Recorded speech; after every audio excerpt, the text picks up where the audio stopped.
ये हमने समझ लिया कि एक एटम का मास जो है बच्चों हम अगर निकालेंगे तो वो AMU में हम लिख देंगे, और AMU क्या होता है 1.66 इंटू 10⁻⁻24 ग्राम। अब इसी से रिलेटेड एक और टर्म जो है हम यहां पर पढ़ रहे हैं which is gram atomic mass. Gram atomic mass जो है, अब इसका क्या मतलब हुआ, तो ध्यान से सुनो। हमने इस चैप्टर के स्टार्टिंग में ये पढ़ा था कि एक मोल क्या होता है ना। एक मोल होता है हमारे पास 6.02 इंटू 10⁻23 एंटिटी। तो सपोज हम ये निकालना चाहें कि mass of 1 mole atoms of any element in grams, ठीक है, वही बच्चों हमारे पास क्या कहलाता है, ग्राम एटॉमिक मास। देखो एटॉमिक मास जो है वो किस में हुआ हमारे पास, एटॉमिक मास यूनिट में, है ना।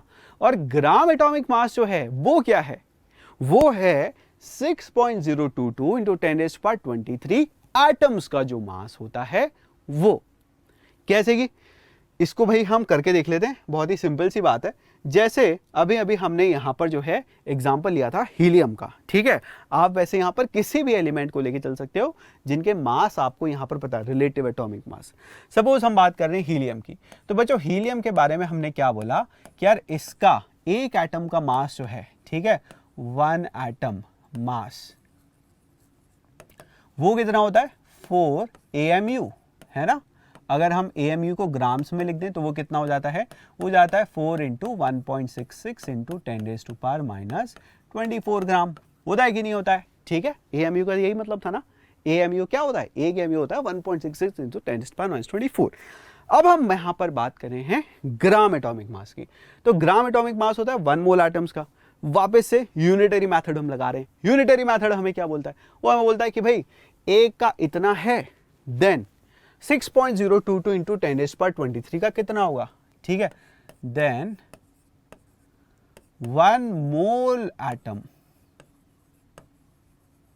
मास, ये कितना हो जाएगा, तो 4 AMU 1.66 इंटू 10⁻⁻24, और एक का अगर इतना है तो एक मोल दैट इज 6.022 इंटू 10⁻23, इसका मास कितना होगा। बस यही अगर तुम निकाल दोगे तो वो तुम्हारे पास क्या कहलाएगा, ग्राम एटॉमिक मास। अब इस फंडे को बच्चों बहुत ध्यान से सुनना, इस फंडे को बहुत ध्यान से सुनना कि फॉर एनी एटम, किसी भी एलिमेंट के लिए, किसी भी एटम के लिए जब आप ये कैलकुलेशन करते हो, कौन सी वाली कैलकुलेशन, ये वाली कैलकुलेशन, ठीक है, जब आप ये कैलकुलेशन करते हो 1.66 इंटू 10⁻⁻24 मल्टीप्लाइड बाय 6.022 इंटू 10⁻23, ये आपका निकल के आता है इक्वल टू 1, ठीक है। आप इसको मल्टीप्लाई करके देख लो, ये 1 के इक्वल आएगा। इसका मतलब यहां पर, इसका मतलब ध्यान से सुनो, इसका मतलब क्या हुआ, इसका ये मतलब हुआ कि भाई ये हो गया हमारे पास 1, तो ये हमारे पास कितना निकल के आ रहा है, ये निकल के आ रहा है टोटल 4 ग्राम, ठीक है।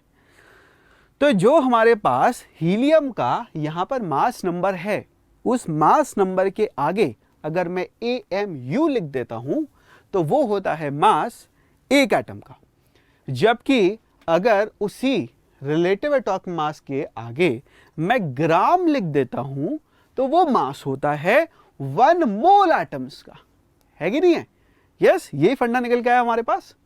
आप किसी पे भी अप्लाई कर लो, आप किसी पे भी अप्लाई कर सकते हो। इतने सारे आपके पास यहाँ पर एलिमेंट्स मैंने शो कर रखे हैं, ध्यान से देखो। हाइड्रोजन के बारे में बात करें तो हाइड्रोजन का gram atomic mass, that means एक मोल हाइड्रोजन एटम का मास कितना होगा, 1 ग्राम, ठीक है।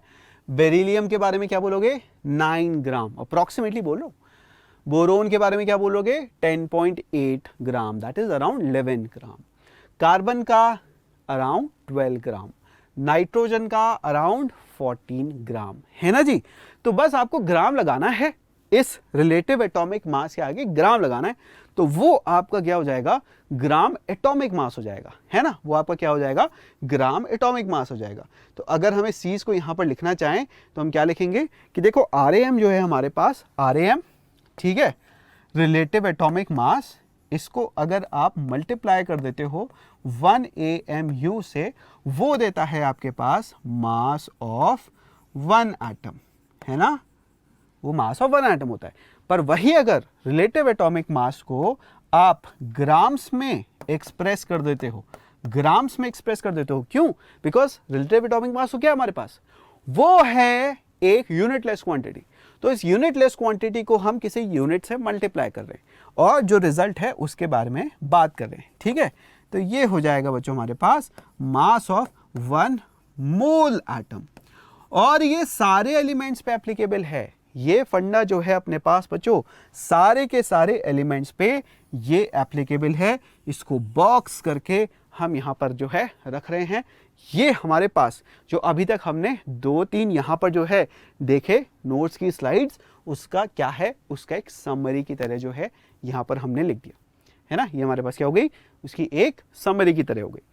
तो ये फंडा अब हमारा जो है क्लियर हो गया है, किस तरीके से एलिमेंट्स का एक एटम का मास बच्चों डिफाइन किया जाता है, और किस तरीके से आप एटम के मास के साथ साथ एक मोल एटम का जो मास वो भी डिफाइन कर सकते हो using relative atomic mass. Keep imbibing. We believe in you.